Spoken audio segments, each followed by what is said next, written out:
To go back to the high school. That is where officials have gathered to bring us the information about what took place today. Let us listen in We got now. a few people that will be speaking. At the end, we'll take just a few questions. Obviously, with these types of incidents, there's a lot of moving parts to them, a lot of things we're still gathering. So we'll take a few questions afterwards, and we'll start with the chief, who will give some brief details about what happened today.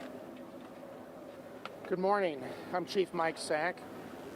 This morning, about 9:10 a.m., we received a call for an active shooter at the school here at Kings Highway and Arsenal. Officers arrived within a couple minutes of the call going out, and they immediately made entry into the school. As kids were fleeing out of the building, they talked to some of the kids who told them that there was a shooter armed with a long gun. The officers began to clear the building looking for the shooter. Upon hearing gunfire, they ran to that gunfire, located the shooter, and engaged that shooter in exchange of gunfire. The suspect was struck and transported from this location, and that suspect has since been pronounced deceased. At this time, no officers are injured. We had 8 individuals from the school who were transported to local hospitals. One adult female has been pronounced at a local hospital. I believe that was from gunfire. We have one teenage female remaining here at the scene. She's also been pronounced as a result of a wound she received from gunfire. The others who were injured suffered a variety of injuries, from shrapnel injuries to gunshots. They're currently being treated. As their condition changes, we hope for the better. We'll provide that information to you as the day goes on. The building has been searched, initially by responding officers, then by our SWAT team. The bomb dog did go through the building after that. The Force Investigation Unit will be conducting the investigation here. They now control the building. They're going to be conducting their search and doing interviews. All the kids, when they were left the school, were directed to 2 particular locations. They've since been transported to Gateway School. Parents may respond to Gateway School to be reunited with their children. We do need to get the information of the kids who are in the building so we can talk to them. That may not happen today. We need to get their information, understand, but they may not be interviewed today, understanding that they just went through a traumatic incident. But we do need to identify who was in the building and where they were at. It's very important. The officers did an amazing job. I was talking to a captain who was one of the first people into the school building. He spoke about how the officers arrived quickly, made entry with no hesitation, went directly to the sound of gunfire, which is the expectation not only of the department but of the community as well, to protect our kids and our teachers in these schools that should be considered safe. This is a heartbreaking day for all of us. It's going to be tough. While on paper we might have 9 victims, 8 who are transported and 1 remain, we have hundreds of others. Everyone who survived here is going to take home trauma. Even the officers who responded here, and the firefighters and the paramedics who worked on people here, are going to experience some degree of trauma. It's terrible to think about. Here is a safe place where kids go to learn, to grow, to develop, and something like this happens. It's just heartbreaking. But that we're aware of, there's no additional threats, so the community is safe here. Officers are patrolling the area. We have located what we believe to be as a suspect's vehicle. We'll be going through that soon after the bomb dog or the bomb squad checks it out. But again, we believe that we have the 1 suspect recovered, and that no one else is at immediate risk at this time. And officers are currently working and processing the scene and are going to work to prepare their report for this incident. What can you tell us about the suspect, his age, his connection to the school? Sure. The suspect appears to be about 20 years of age. We haven't positively identified him yet, and that will then lead to any relationship to a person or the school itself. Can we hold Chief, the what can you tell? questions till the end? We have a few other people that need to speak. We'll take questions at the end. Dr. Isom. So just want to say our hearts go out to the victims of this tragedy, certainly those who have lost loved ones. But as the chief has said, this is a community tragedy. All of us are impacted by horrific incidents like this. We will continue to work with the school, with the family members, to complete the investigation and help with the recovery from this trauma. We know that many people will never recover, but we will try to assist them as they deal with their grief. So I do want to thank the officers for their response. I was here very quickly, and they engaged the suspect, thankfully, immediately. And so I do believe that their quick actions saved lives. So thank you to the police department, and we will continue to work to follow up and get more information about why and how this happened. So thank you. We have George Sells from St. Louis Public Schools. Hi. Obviously, our prayers also to the families right now. Dr. Adams is not here because he's meeting with families right now. Dr. Adams, right here. Oh, well, there he is. Dr. Adams, step right up. He was not here a few minutes ago. Dr. Adams, Superintendent. Good morning. Obviously, today is a tragedy. 700 students were impacted by what occurred here. The police department was on the spot, our security team as well, as we're working aggressively to try to find out what occurred and to make sure that this does not happen again. I'm really pleased that the faculty and staff rallied around getting students out of the building as quickly as possible.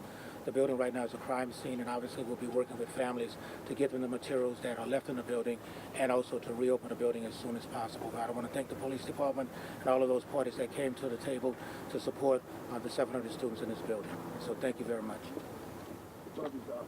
Mayor Jones will be speaking next.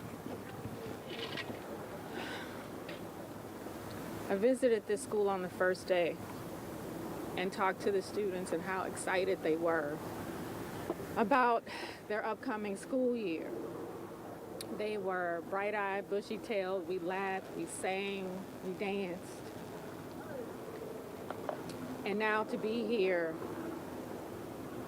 for such a devastating and traumatic situation breaks my heart, especially as a mother. My son called because they got the news at his school as well. And he says, "Mommy, you sound stressed." I'm stressed and I'm heartbroken. I'm heartbroken for these families who send their children to our schools hoping that they'll be safe. Our children shouldn't have to experience this. They shouldn't have to go through active shooter drills in case something happens. And unfortunately, that happened today. I also want to thank our first responders who ran in and made sure our babies were safe and took care of the situation sooner rather than later. And I'm sure that everyone involved is going to have to deal with the trauma that will reverberate across our community in the days and the months to come. This is just so unfair. It's so unfair.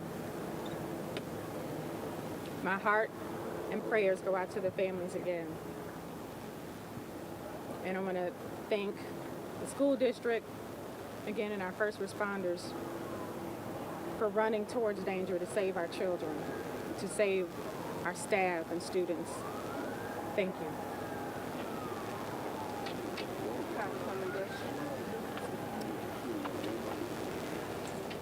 So today is one of those days that we pray never happens across this country, but parents wake up every day in this community praying that it's not their school, it's not their child, it's not the situation of our community. Well, today was one of those days. We want to thank, again, our first responders, but we also want to thank those teachers and school staff and administrators that were in place and moving and ready. Those that were there to support the students and those that are there right now with the students. Our office would like to make sure that families know that we are standing with you, that our phone lines are open. If you don't know who to talk to, you can call our office. The phone number is 314-955-9980. It's 314-955-9980. If you need resources, let me say to our students and to the faculty, If you need help, it's okay to not be okay. It's okay to not hold it to yourself. We can help. So reach out to our office. We want to be there to support you. And our hearts go out to each and every one of you. But as we're thinking about how to help, we will also be here on the ground to help. Our team is here, and we will continue to be here for each and every one of you. All right, we'll open up for a few questions. Chief, what can you tell us about the people who are deceased? We've heard one may have been a teacher. Are we to imply, or do you know if the other was a student? Right, so the adult at the school, the adult female, once we can make notification and next of kin will identify her relationship to the school. But at the moment, we're gonna kind of respect that family and give them some time. We're just waiting for notification. And for the teen who remained here, the same for that. Hopefully we'll have more information about their relationships. I do want to say— How did the shooter get in? I do want— yeah, that's a good question. I was just going to address that. The doors were locked. All right, the doors were locked. Don't be confused. The school was closed and the doors were locked. The security staff did an outstanding job identifying the suspect's efforts to enter and immediately notified other staff and ensured that we were contacted. It was that timely response by that security officer, the fact that the door did cause pause for the suspect, that bought us some time. So, but yes, the doors were locked. So, I'm sorry, I'm confused. The doors were locked. How did he get in? We're not going to talk about how the suspect gained entry. What kind of security is in place here at the school on a day-to-day basis? So, Doctor? All of our high schools are housing security in this particular building. There was 7 active security in the building on today. And so they were located at the place where kids are coming through the metal detectors. That's where they were today on both sides of the building. But there were 7 active officers on site today. Can you clarify how many were transported? 8 individuals were transported, including the suspect. What room was he in when the officers confronted him and shot him? So that it was on the 3rd floor, in a room. I don't know if it was a classroom. I believe it was, but you know, it just all kind of merged. I haven't been in. You know, it is a crime scene, so I don't want to go in there. Some of the survivors have told KMOX that they leaped out of a 3rd floor window to get away. Can you confirm that? Did people jump out of the windows to get away? We're not aware yet. Now, understanding that hundreds of kids fled out of the building, which they should have done. And thank God again for the teachers and the adults in the building who helped facilitate their escape. I don't know the means by which they left. As we go through our interview process, we'll learn more about that, but it's possible that they did do that. Thank you, everybody. Thank you. Do we know if any of the victims are targeted? We won't know anything about that until the suspect has been identified. We know that suspect's relationship to the school and the victims. Did he fire at the officers? I'm sorry if I missed that. Yeah, there was an exchange of gunfire. Okay.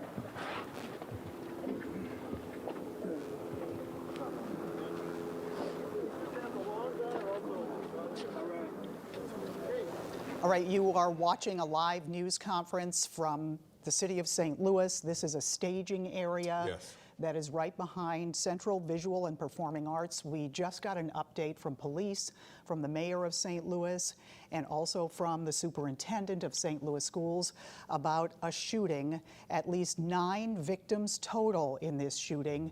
The shooter, a 20-year-old male, among the dead. Rennie. It was a very grim situation. We have 3 people who have passed away. 1 teenage female who still remains on campus at this time. Another adult female was also shot and transported to the hospital where she also passed away. 8 people in all were transported. We learned that the school was locked, the doors were locked, and the school was secure before the shooter made entry. A security person saw the shooter outside. Now, at this time, police will not tell us how the shooter eventually ended up inside of the school, but this happened just after 9 o'clock this morning.